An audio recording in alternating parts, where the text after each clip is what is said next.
Nih bak sudah tadi ya? Bak sudah. Ada berapa maknanya? 14 ya. Kita bahas berapa? 3 kan? Dari 1, fungsi bak itu menjadikan semua kegiatan kita tertuju untuk mendapatkan ridha siapa? Allah. Namanya apa? Sababiyah ya. Dengan sebab Allah menetapkan sini saya minum. Karena Allah saya berpakaian. Kalau sudah karena Allah nggak mungkin maksiat. Masa Allah dibawa-bawa dalam perbuatan maksiat? Jelas ya? Mau naik kendaraan bismillahirrahmanirrahim. Maka sepedanya pasti akan dipakai pada yang baik-baik. Kendaraannya juga demikian, itu dihisab loh. Ya. Kemudian yang kedua apa tadi? Musahabah. Musahabah itu mendapatkan penyertaan, perhatian dari Allah. Maka merasalah diperhatikan. Kalau sedang minum, merasa dilihat Allah. Nanti akan muncul sifat itu. Kalau merasa dilihat Allah, nggak akan berbuat yang macam-macam. Bicara merasa didengar Allah. Karena merasa didengar, nggak akan keluar yang kotor. Karena sedang merasa diamati. Ya, innallaha sami'un basir. Ya, Allah mendengar, mengawasi. Nah, itu ada pada huruf ba. Kalau kita kenakan pakaian merasa diawasi Allah, kita bekerja merasa diawasi Allah, jadi baik semua. Makanya orang jahiliyah itu dengan bismillahirrahmanirrahim jadi khairul ummah. Baik semua. Antum udah dibacain Yasin berkali-kali nggak jadi baik juga gitu kan? Nah, balik lagi, mungkin tadaburnya yang kurang. Ba yang terakhir ilsaq. Kalau sudah ilsaq, udah jadi hamba yang diistimewakan oleh Allah, yang bahkan belum minta, Allah sudah menjawabnya. Bismillahirrahmanirrahim. Asalnya ini ada alifnya di sini dari kata ismun. Begini. Asalnya bismillah. Dibaca nyambung bismillah. Dan cuma di bismillahirrahmanirrahim alifnya hilang. Wahyu pertama turun apa? Hah? Bacanya apa? Ini yang tidak tepat.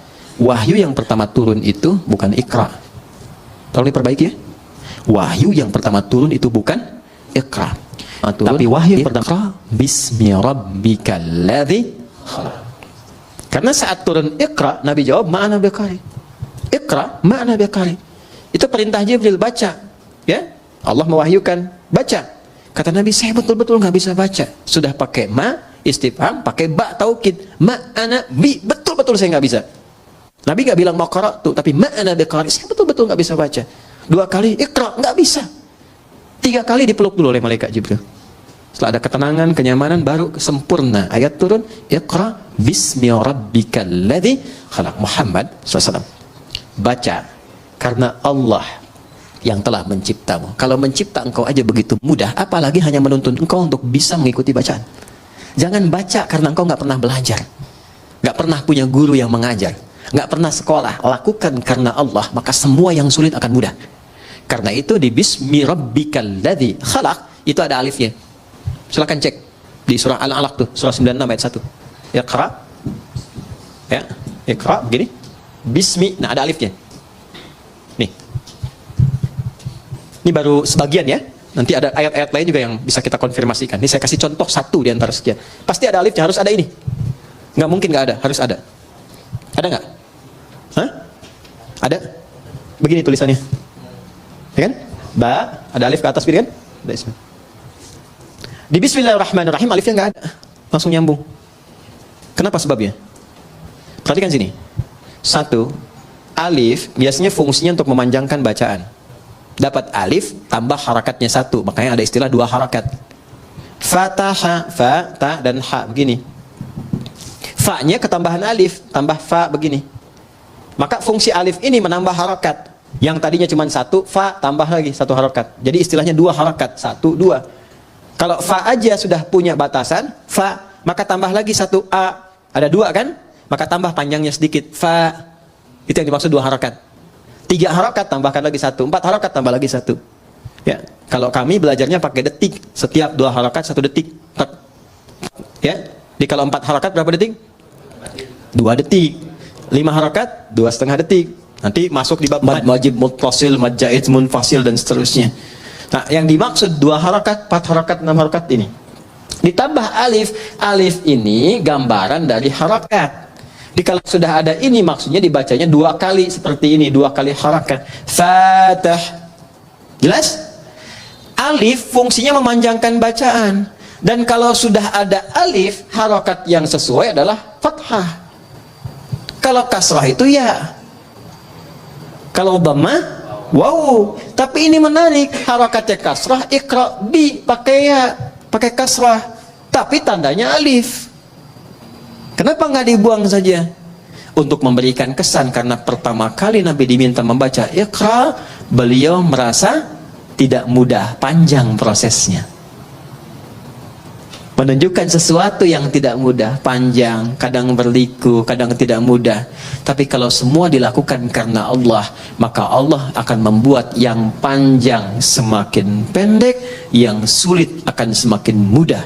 Itulah sebabnya ketika walaupun di sini ada alifnya, tetap dibacanya cepat dan pendek. Iqra bismi rabbik. Jadi Anda kalau menghafal Quran dikerjakan karena Allah, bukan karena target dari RKM harus selesai sekian. Kalau enggak jadi umroh, cuman sampai ke Cengkareng aja misalnya kan. Ya, saya menghafal bukan karena tuntutan dari kurikulum, tapi saya lakukan karena Allah. Maka akan terjadi akselerasi. Ya, kuantum, lompatan yang bahkan akan melewati orang-orang yang bahkan sudah punya hafalan banyak. Gitu. Itu yang kami dahulukan kepada para penghafal. Bisa dibayangkan ada anak dan ibu masuk karantina hafalan Quran. Ibu sudah punya bekal 3-5 juz, anak masih kosong. Ibunya target ingin jadi hafidhah, ikut itu. Anaknya terserah Allah saja deh mah. Dipaksa ibunya masuk, ya udah karena Allah saya hafalkan. Hari ke-27 anaknya hafal 30 juz, ibunya belum sampai. Bayang? Oke, maka ini yang saya ingin terangkan, fungsi alif. Kenapa di sini dihilangkan alifnya? Untuk memberikan gambaran orang yang memulai dengan kalimat Bismillahirrahmanirrahim, maka semua proses yang sulit seketika akan dihilangkan oleh Allah tanpa harus mengalaminya lagi. Paham? Gitu. Tapi dengan cara baca yang benar.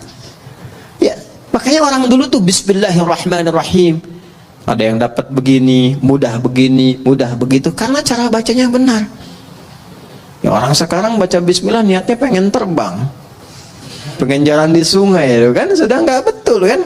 Sudah pengen baca pikiran orang, gitu. Atau dipakai untuk hal-hal yang tidak sesuai dengan syariatnya, tidak akan nyambung. Ya kasembung main layangan, nggak nyambung sayang. Ya? Paham di sini? Baik, itu alif tuh. Sekarang ismun, nih sin dan mim. Asalnya dari kata apa? Bisa dari kata wasamun, bisa dari kata sumuwun. Wasamun berarti tanda, sumuwun berarti tinggi. Kalau kita ingin gabungkan keduanya, tanda dan tinggi. Orang yang senantiasa melakukan perbuatan dengan awalan Bismillahirrahmanirrahim, meniatkan karena Allah, maka hamba itu akan langsung ditandai oleh Allah Subhanahu wa ta'ala dan ditinggikan derajatnya di hadapan Allah.